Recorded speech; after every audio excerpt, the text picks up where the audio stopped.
dream to fly. Give him a very warm.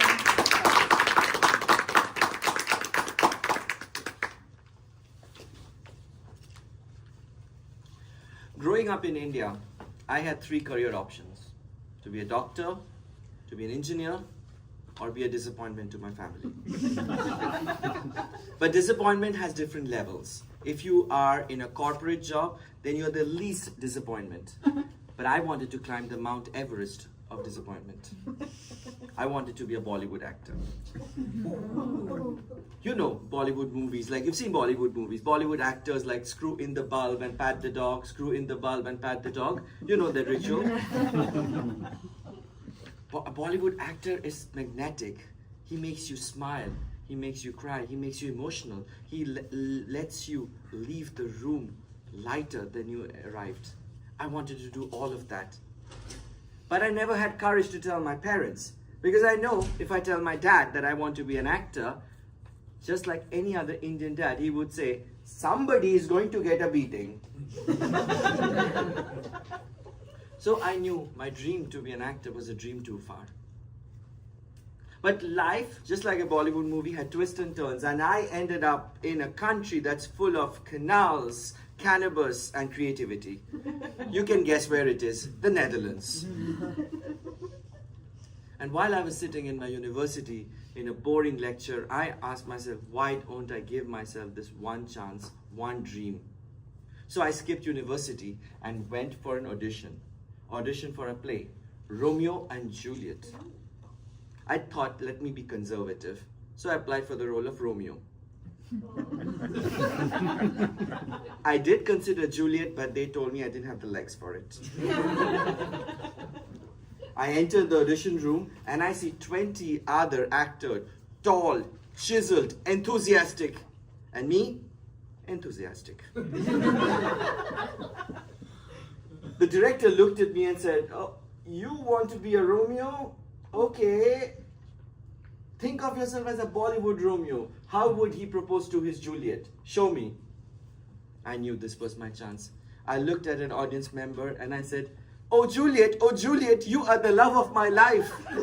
Your eyes are as pretty as River Ganga. Your figure is as perfect as the Taj Mahal. And your breath is as perfect as Indian curry.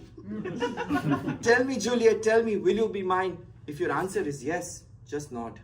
If your answer is no, just nod. And I'll understand. Tell me. The director started laughing. Oh my God, you're phenomenal. You deserve an Oscar. I believed him for 5 seconds. And then I heard everybody laughing. Not the kind of laugh you want. And I knew my dream to be an actor is down the drain. So I would do what anybody else would do, take up a job in finance.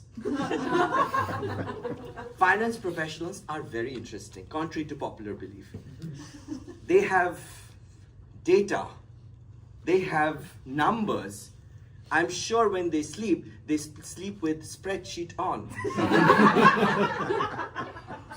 So I became one of them, crunching numbers, attending boring town halls like the annual Toastmasters meetings.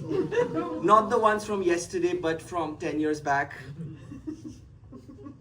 And one day, my colleague, Tom, who always gave presentation at the quarterly, called in sick. And my manager said, hey, you like this speaking something, right?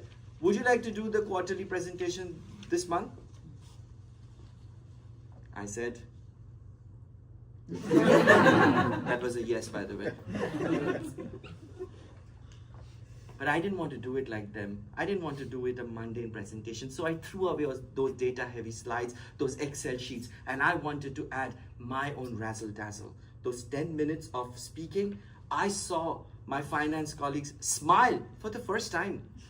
I saw them agreeing and nodding for the first time. And I was able to create some magic in the mundane for the first time. After the presentation, my manager walked up to me and said, oh my God, you should be the new CEO. Promotion? Chief Entertainment Officer. You are so entertaining. And that's when it hit me. I don't need to be an actor.